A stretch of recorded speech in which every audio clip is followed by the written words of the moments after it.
If there was one physical subject, one material subject that we should focus on, in my opinion, it is very clear that the head of the snake is the financial system. We can argue till the end of time about who runs the world. Is it the Jesuits? Is it the reptilians? Is it the Illuminati? Is it the Freemasons? We can go on and on and on and on about this.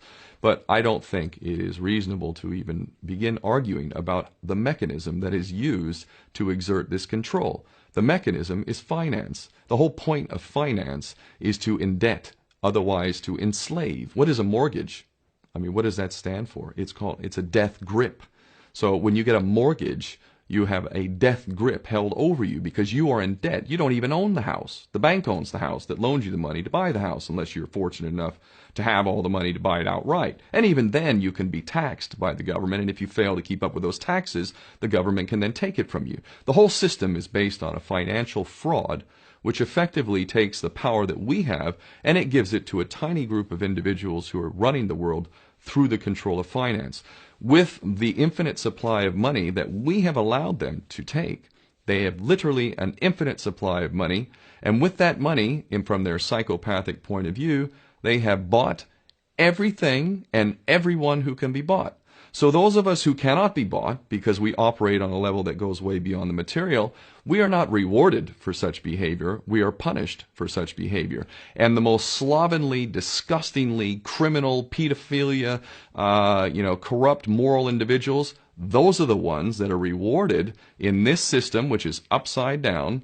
We reward the pedophiles, we reward the corrupt, we reward the liars, we reward the people with no morals at all, and usually we compromise them under this system in terms of maybe a videotape. Maybe Barack Obama is gay. Maybe we have videotape of him having sex with another man, or perhaps some other acts that may be not so popular amongst many of the electorate. Or maybe we have videos of political leaders having sex with little boys or little girls. If I was in charge of the world and I was a psychopath and completely drunk on my own power, you can bet damn sure that's what I would do. I wouldn't allow anyone in a position of power who wasn't completely compromised. When you have an infinite supply of money, you can do this.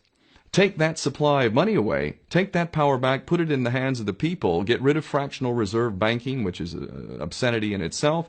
Listen to the lessons of Jesus Christ. If you're a Christian who got really pissed off when he went to the temple and he saw what the money changers were doing, let's take back control of the issuance of money, and not just on a national level. I'm happy to see in Denmark that you have your own currency. You don't have the euro.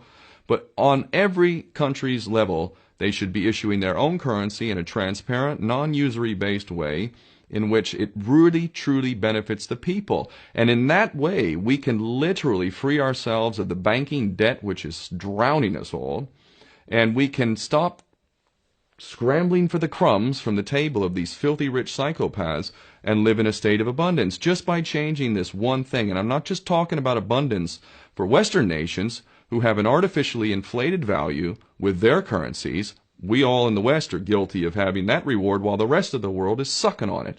Every nation in the world can use a sensible financial policy to liberate themselves, to have world-class education, infrastructure. Everything that a healthy society would require can be had in the worst, most corrupt African country in any part of the world. We can all have that if we simply change that one thing. John F. Kennedy did that about 6 months before he was taken out. He issued United States notes as opposed to Federal Reserve notes. I can assure you the powers that be knew the power of that act, and they took him right out. So the bottom line is, if we as people understand this very simple principle, just this one thing, change this one thing, we can solve every other problem you can name. I don't care what the problem is. I can bring it back to the financial system and an infinite supply of money for a bunch of psychopaths who are running the world, as opposed to an abundant supply of money for all of us. So in that sense, I'm very optimistic. This is not rocket science. I am not the smartest guy in the room. We can all understand this. And as soon as we do, we can exercise the same power that we had, but relinquished, and we can have a future for ourselves and our children. There's a lot to be optimistic about, quite frankly.